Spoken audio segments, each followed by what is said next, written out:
El nuevo ministro de Hacienda será el capitán del barco de nuestra economía. Ya tiene un diagnóstico. Comenzó el empalme la semana pasada el doctor José Antonio Ocampo y comienza a dar brochazos de cómo es la etapa que viene en asuntos económicos, en asuntos de bolsillo. Señor ministro Ocampo, bienvenido a Blue Radio. Ministro, buenos días. Bueno, muchas gracias. Encantado de estar con ustedes. Ministro, primero quisiera saber cómo está recibiendo usted el barco.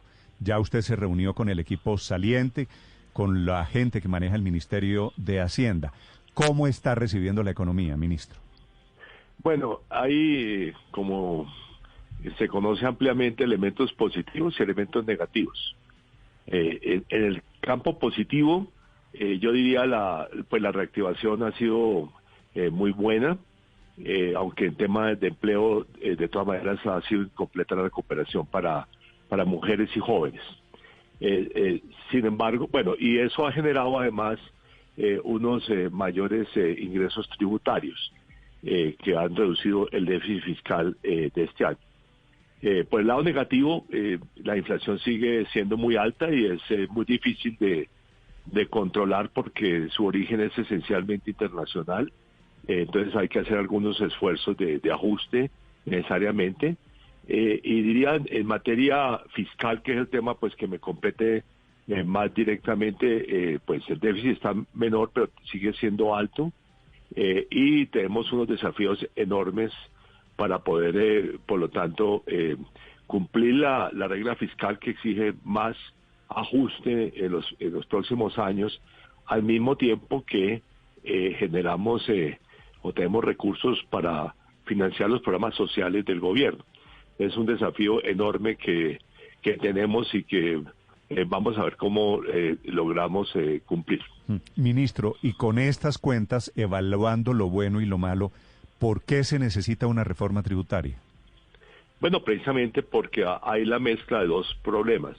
En primer lugar, hay unas demandas sociales inmensas, como se vio en la campaña presidencial, incluso yo diría que por todos los lados de la campaña, y las movilizaciones sociales el año pasado. En fin, hay unas demandas sociales inmensas en un país que tiene todavía población con hambre, población pobre muy grande y además una pésima distribución del ingreso. Entonces son los temas, digamos, eso exige pues un gasto social adicional importante que es esencial para la nueva etapa.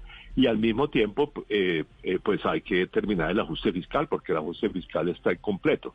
O sea, todavía el déficit fiscal que recibimos es superior al 60% del Producto Interno Bruto, cuando la meta de la regla fiscal es 55%. O sea que falta bastante. Cuando usted dice, ministro, falta plata para el gasto social, ¿eso quiere decir falta plata para asistencialismo del Estado? Eso no es solamente asistencialismo, escúcheme, porque ese también, digamos, cómo logra uno que los sectores de menores recursos participen en el Estado. O sea, entonces, si usted me dice asistencialismo a muchos programas que son precisamente para garantizar, por ejemplo, que los niños logren educarse, que los niños logren tener pues una dieta saludable para que puedan crecer normalmente y desarrollarse normalmente, para que las mujeres puedan acceder al mercado de trabajo con, digamos, distintos programas para que las personas mayores que han trabajado y ya sea en el mercado o lo han hecho independientemente, o en el caso de las mujeres han hecho tareas domésticas, para que todos tengan unos recursos mínimos. Eso no es asistencialismo. Sí. Ministro, ¿cuánto espera o de cuánto está haciendo usted las cuentas recoger con la reforma tributaria? Bueno, lo que se había hablado en la campaña por parte del presidente electo es buscar en torno a 50 billones. Es una meta ambiciosa. Estamos viendo, digamos, en qué medida nos podemos aproximar a esa meta. ¿Y su meta es de cuánto? Esa era la meta optimista de la campaña. ¿La realista del gobierno será cuánto? La meta que estamos buscando cumplir es la de la campaña, entonces estamos viendo si nos podemos acercar lo máximo posible. Sí, y llegar a 50 billones de pesos a punta de impuestos, ministro, ¿que pagarían quiénes? Bueno, nosotros estamos con el objetivo básico de corregir el gran problema del sistema tributario colombiano, que quedó evidente en los análisis que nos hizo la OCDE el año pasado, pero en muchos otros análisis, y es que el impuesto de renta de personas naturales es muy bajo en Colombia en términos de recaudos, mientras que el impuesto a las empresas es relativamente alto. Entonces ahí hay un tema de equilibrar los dos. Y en el caso del impuesto de renta de personas naturales, además los sectores de más altos ingresos tienden a tributar menos que para poder vender a la clase media alta. Entonces ahí hay un desafío, de hacer también el sistema tributario más equitativo. Sí, dice usted equilibrar renta para personas naturales y empresas, ¿quiere decir elevar la renta a personas naturales a 30 y pico %? Ya es. El tema básico es más bien cómo garantizamos racionalizando los beneficios tributarios que existen en nuestra legislación, cuánto se puede lograr para que los sectores de más altos ingresos tributen más, sí. Contribuyan más a financiar la equidad social en Colombia. Sí. Que tributen más vía renta, dice usted. Vía renta, exactamente. Vía renta. Y tiene una idea, aumentar el impuesto de renta a personas naturales, ¿a cuánto, ministro? No, estamos pensando en principio racionalizar beneficios, ponerle topes a los beneficios de todos los sectores y ver cómo se capturan algunas rentas altas que no están, o rentas de los sectores más altos que no están tributando realmente. Y muy importante, evitar la ilusión y la evasión tributaria, que son enormes. Sí. ¿Y qué quiere decir rentas altas que no están tributando, ministro? Bueno, no sé, rentas, el 10% más rico de la población, que es el que gana más de 10 millones de pesos mensuales. ¿Y a partir de 10 millones de pesos aumentar el impuesto de renta? Reitero, estamos hablando de racionalizar beneficios, no necesariamente aumentar la tasa. Y entonces, ministro, perdóneme la aclaración que le pido. ¿Qué es racionalizar beneficios? ¿Eliminar qué, por ejemplo? No, hay múltiples beneficios que existen en nuestra legislación. Múltiples, pero aquí nos podríamos quedar media hora hablando por ejemplo, las cuentas AFC. Por ejemplo, contribuciones a ciertas viviendas de altos ingresos que no tendrían ningún sentido, mantener los niveles actuales. Hay que ver cuál es el máximo, por ejemplo, de deducciones que uno puede permitir. En fin, hay que ver cómo se captan bien las rentas de capital, que no están bien capturadas hoy en día en nuestra legislación. Sí, y dentro de ese racionalizar beneficios, pues obviamente también está la otra parte de esto, que es hacerlo a las empresas. Próximo ministro Campo, doctor Ocampo, ¿cómo es lo de quitar las exenciones empresariales cuando tenemos en cuenta que, según ha dicho incluso el propio presidente de la ANDI, 90% de esas exenciones van a productos de la canasta familiar y a programas sociales? ¿Cómo sería esa parte, ministro? Bueno, no creo que el presidente de la ANDI tenga exactamente la razón. Hay muchos beneficios que no le llegan a la canasta familiar. No creo que esa sea realmente la naturaleza. Hay, los ingresos de una familia de altos ingresos se van a todo tipo de bienes y el consumo, con la inequidad que existe en Colombia, es en muchos bienes que no son precisamente la canasta familiar. Ministro, la cifra, personas que tienen ingresos de 10 millones de pesos mensuales, ¿es por alguna razón? ¿Esas personas se consideran de ingresos altos? ¿Por qué? Bueno, porque según la distribución del ingreso de Colombia que se estima, esos son los sectores que pertenecen al 10% más rico de la población. ¿Y es a ese 10% a quienes ustedes están mirando? Estamos mirando el dato de ingresos, posiblemente el 5 o el 1%, mucho más que el 10%. Esas personas hoy, ministro, se pueden descontar a la hora de la declaración de renta hasta el 40% del ingreso. Ese es como un beneficio tributario que existe. La idea es bajar ese techo a esas personas para de esa forma aumentar su tributación, hablando de personas naturales. Ustedes me están preguntando una cantidad de detalles que no están decididos todavía. no Sí. les puedo dar respuesta a esas preguntas. Ok, ministro. O sea, solamente puedo responder cosas bastante generales Vale. en esta etapa porque mientras digamos, hacemos las cuentas concretas de la reforma tributaria. Entiendo que todavía esto es apenas un brochazo. En el impuesto al patrimonio, ministro, ¿en qué están pensando? Bueno, estamos pensando en impuestos a las personas naturales de altos ingresos como el que existía aquí hasta los años 80. Yo cuando era joven pagaba impuesto al patrimonio. Todos pagábamos impuesto al patrimonio. Después se ha establecido en distintas etapas impuestos al patrimonio. A las empresas, que me parece que es incorrecto, pero también a personas naturales. De hecho, apenas fueron eliminados recientemente un impuesto al patrimonio que existía. Y el impuesto al patrimonio, dada la desigualdad que existe en el patrimonio en Colombia, es un impuesto que nos parece que es una contribución a la equidad social en Colombia. ¿Y un impuesto al patrimonio de qué porcentaje, ministro? Nuevamente usted me está haciendo unas preguntas que no le puedo responder en este momento. Sí, pero oí en algún lado que puede ser entre 1 o 5%. Es muy diferente 1 o 5% al año. No, 5% es una cifra absurda. ¿Más 1 que en 5? No le voy a contestar detalles porque realmente estamos en esa discusión. Y entonces, ¿a partir de patrimonios de qué tamaño, ministro? Nuevamente no le puedo responder esa pregunta porque estamos discutiendo. Es que porque sabe, estamos viendo cuánto genera. Le voy a ser sincero, genera. ministro. ¿Sabe por qué le pregunto a partir de qué tamaño? Porque en una entrevista la semana después de las elecciones, Ricardo Bonilla, no sé si usted lo escuchó, dijo aquí que la propuesta es patrimonio de 1.000 millones de pesos. Hoy en día el impuesto al patrimonio lo pagan quienes tienen patrimonios de 5.000 millones de pesos, o lo habían pagado, fue el último impuesto al patrimonio. Así que quiero saber si están pensando bajarlo tanto. Sí, podríamos bajarlo, no sé si es 1.000 millones, habría que verlo. En todo caso, yo quiero aclarar una cosa, los patrimonios de ese monto están invertidos fundamentalmente en una alta proporción en finca, pues en la vivienda de la gente. La vivienda ya paga impuesto predial, el impuesto predial será deducible del impuesto al patrimonio. Sí. Esa es una aclaración muy importante. Claro, un impuesto al patrimonio es un apartamento de clase media alta en Bogotá o Medellín o Barranquilla. Es decir, si son 1.000 millones de pesos. El patrimonio sería lo adicional a la vivienda. Bueno, si el impuesto predial que pagan es muy inferior, pues sí, tienes razón. Claro. Ministro, usted dice, estamos mirando de dónde va a salir la plata.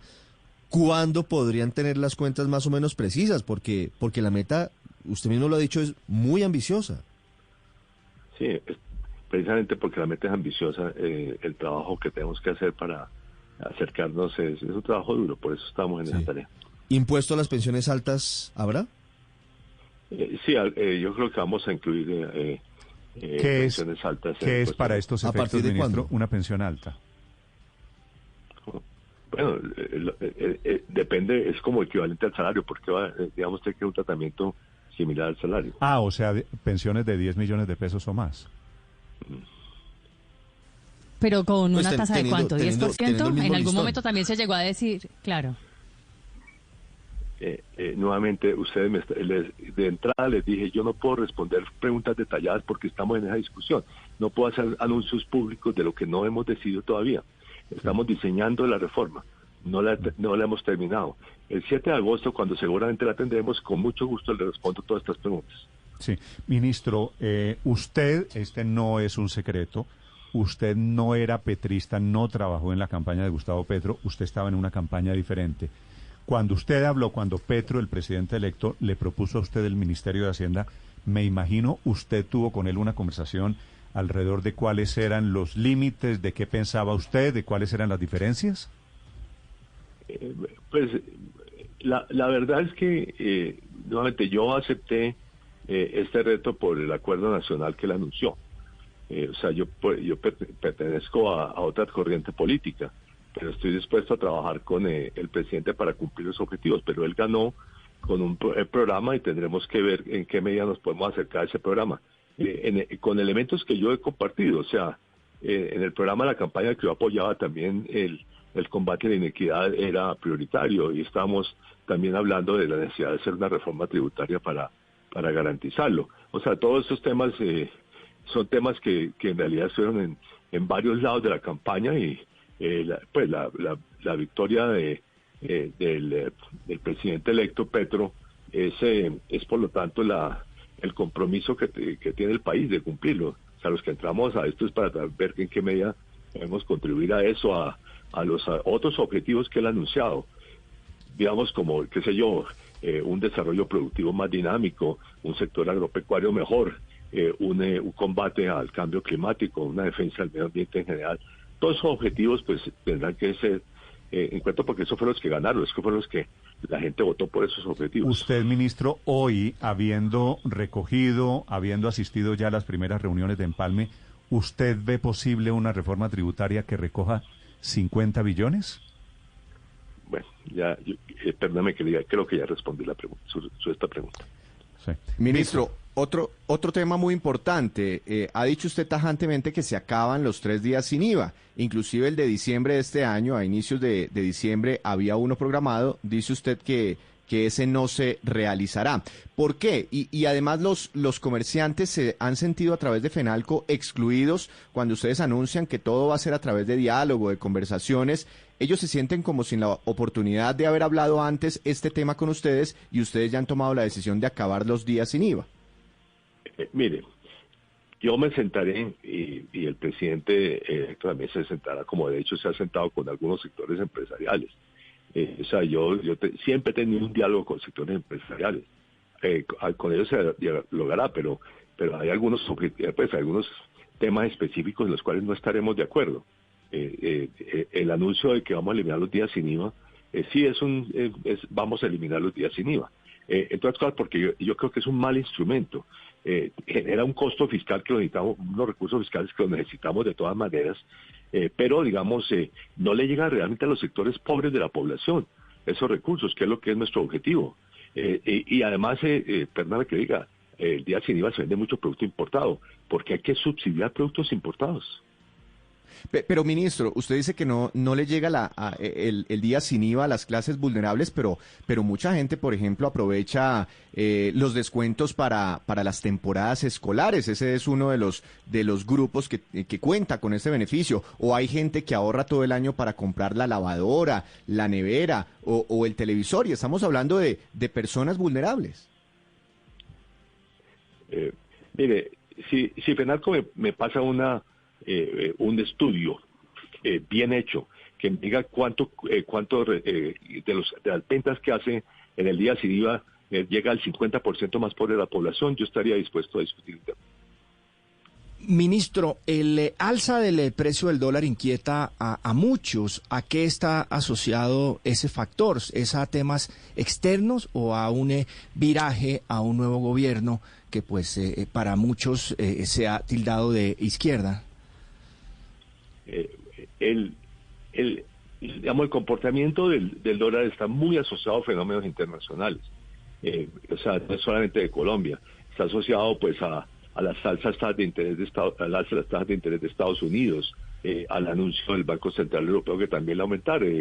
Acaba de aumentar nuevamente el Banco Central de Australia. O sea, todos los bancos centrales del mundo están aumentando tasas.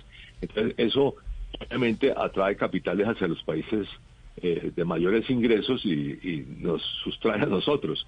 Entonces, esa es parte de lo que, digamos, yo diría que es la razón fundamental que está detrás del alza del dólar. No el cambio político. Usted ve que, de hecho, los días después de la elección no hubo tal aumento dramático del dólar. Además, debo decir que eso no es un fenómeno nuevo. El año pasado hubo también meses con el dólar por encima a 4.000 pesos.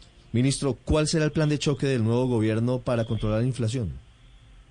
Bueno, yo creo que eso es un tema que tenemos que trabajar con el Banco de la República para ver en qué medida esas alzas de tasa de interés pues van a contribuir a ese objetivo. Pero por otra parte, digamos, yo creo que sí hay que responder es con una mayor apoyo a los hogares pobres cuyo canasta familiar se les ha hecho más cara por el precio de los alimentos, ¿no? Entonces, ese es un tema específico. ¿Eso viene con más subsidios? Sí, eso es más subsidio para los hogares pobres. ¿Subsidios adicionales a los que hoy existen o se reformularía la política de subsidios actual? Aumentar algunos subsidios. Este tema estamos viendo cómo racionalizamos, además porque hay múltiples subsidio, entonces vemos cómo de alguna manera se racionaliza toda esa estructura. ¿El ingreso solidario se mantendría?